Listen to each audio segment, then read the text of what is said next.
जय हिंद, वंदे मातरम, भारत माता की जय। राष्ट्रवाद की बात प्रहार के साथ आप सभी का हार्दिक स्वागत है। दोस्तों, दिवाली का त्यौहार था और मैं भी अपने कारोबार में दिवाली में व्यस्त, और दिवाली के बाद आप लोगों के बीच उपस्थित हुआ हूँ। तो मैं सभी सनातनियों को, राष्ट्रवादियों को दिवाली, गोवर्धन पूजा, भाऊ बीज की हार्दिक बधाई और शुभकामना देते हुए अपनी बात को आगे बढ़ाऊंगा। तो ये जो सनातनी है, आज का अपना मुद्दा है सनातनियों को एकजुट होने की। केवल मत भिन्नता, आपस में बटे हुए हिंदू सालों साल से प्रताड़ित हुए और इतना बड़ा साम्राज्य जो खड़ा था कि कभी अफगानिस्तान, म्यांमार, कंधार, पाकिस्तान, सिंध, ये सब भारत की सीमाएं हुआ करती थी, श्रीलंका। मगर आपसी फूट की वजह से हिंदुओं का हमेशा पतन हुआ। फिर भी अहंकार में रहने वाले हिंदू आज भी क्षेत्रीय छत्रप बन गए। एक एक राज्य में एक एक पार्टियां, और ये पार्टियां जो कि खुद हिंदुओं की बात करती हैं, मगर हिंदुओं पे जब अत्याचार होता है तो एक भी पार्टी के मुंह से चू नहीं निकलता। मगर जातियों में विभाजित हुए हिंदू वो मुर्गे के आगे पड़े दाने की तरह व्यस्त है, दाना चुगने में, अपने काम धंधे, व्यापार, नौकरी के चक्कर में फंसे हुए हैं। मगर पीछे से जो उनके ऊपर आक्रमण हो रहा है छद्म भेष में,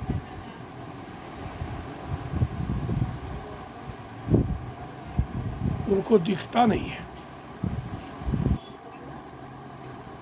1947 की जो आज़ादी मिली भारत को, अंग्रेजों ने 2 टुकड़े करके तब भारत को दिया आज़ादी, और इसका ढिंढोरा पीटती फिरती है कांग्रेस कि हम तो भारत को आज़ाद कराए, और आज़ादी में कांग्रेस का श्रेय है। मैं पूछना चाहता हूं कि क्या मां भारती के टुकड़े करके मिली आज़ादी पूर्ण आज़ादी हुई, सच्ची आज़ादी हुई? और आज़ादी के बाद जो देश में आग लगी हुई है, आज फिर अपना देश एक टुकड़े के मुकाम पे खड़ा है।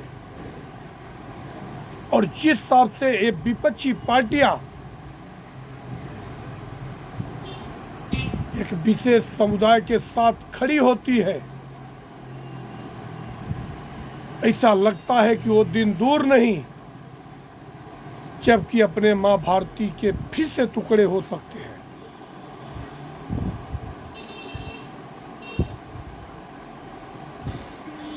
अब कल की घटना है कि हिंदू महासभा मंदिर कनाडा में खालिस्तानियों ने आक्रमण कर दिया। वही सेम सिचुएशन है जो कि बांग्लादेश में आज हिंदुओं के साथ हो रहा है। मगर देश में हिंदुओं की वोट लेके पलने वाली 35 ऐसी पार्टियां हैं जो कि सत्ता में है, और सत्ता में नहीं है तो सत्ता में आते हैं, उम्मीद लगाए बैठे हैं। उनके मुंह से एक शब्द उन हिंदुओं के लिए नहीं निकलेगा। क्या अपने मंदिर में पूजा अर्चना करने का हिंदुओं को अधिकार नहीं रहेगा?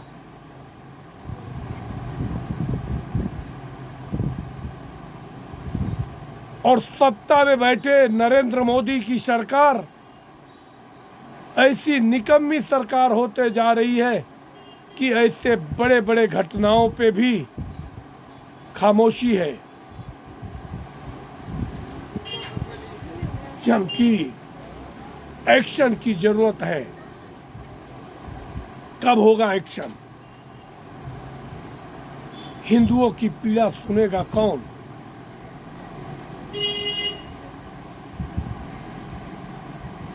अब झारखंड में चुनाव है, मगर झारखंड की जो आबादी, जो डेमोग्राफी चेंज हुई है, हमारे तो बहुत सारे मित्र झारखंड वाले हैं।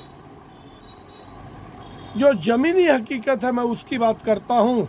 मैं कोई दो समुदाय के बीच में किसी प्रकार का आक्रोश नहीं पैदा करना चाहता, मगर 1947 में झारखंड में आदिवासियों की जो आबादी थी 44.75% थी। आज उनकी आबादी सीधे घट के 27% हो गई, और मुसलमानों की आबादी थी महज 9%, जो अब उनकी आबादी 23% हो गई। चिंता का विषय नहीं है। हमारे हिंदू कमजोर हो रहे हैं, इनके जमीनों पर घुसपैठिए आकर कब्जा करते जा रहे हैं। बेटी माटी रोटी तीनों सुरक्षित नहीं है, मगर दूसरी तरफ हेमंत सोरेन कहते हैं कि हम आपके बच्चे को इंजीनियर डॉक्टर बनाएंगे। आप इंजीनियर डॉक्टर बनो, आपकी बेटी कलमा पढ़े, तो आपका सनातन, आपका संस्कार कहाँ जा रहा है? अभी नहीं जागे। ये दो जगह जो अहम चुनाव है, एक महाराष्ट्र का और दूसरा झारखंड का, ये बहुत बड़ी हिंदुओं के लिए चुनौती है। अब न जागे तो क्या होगा? कल ही एनसीपी शरद गुट के नेता जितेंद्र आव्हाड ने कहा है कि हमारी सरकार महाराष्ट्र में अगर बनती है तो चंद्रबाबू नायडू और नीतीश कुमार दोनों समर्थन लेके मोदी की सरकार भी गिराने वाले हैं। फिर इसके बाद क्या होगा? इसके लिए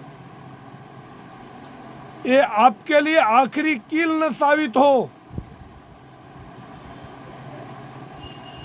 जैसे कर्नाटका और हिमाचल हारने के बाद आज वहां की सरकार भी दिवालिया हो गई। क्यों? कि कांग्रेस की सत्ता आते ही ये तिजोरी को लूट के उन लोगों को दे देते जिसकी आबादी ज़्यादा है। इनका नारा भी है, जिसकी जितनी आबादी उनको उतना हक। अपने मैनिफेस्टो में कहा भी था राहुल गांधी ने कि अगर हमारी सरकार केंद्र में आती है तो हम लोगों के जमीनों के प्रॉपर्टियों का एक्सरे कराएंगे और इसको उन लोगों से छीन कर उन लोगों के दे देंगे जिसके पास नहीं है।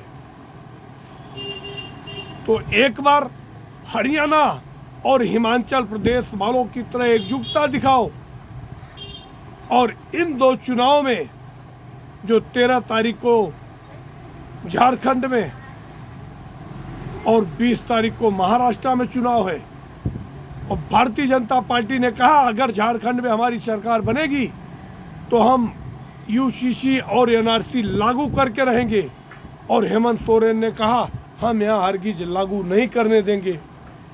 तो ये आदिवासियों के प्रतिष्ठा की बात है। अगर आदिवासी अपनी रोटी माटी बेटी को बचाना चाहते हैं तो उनको एकजुट होकर भारतीय जनता पार्टी को वोट देना होगा और एक बार घुसपैठियों को कोई भी हालत में जूते मार के देश से बाहर निकालना पड़ेगा।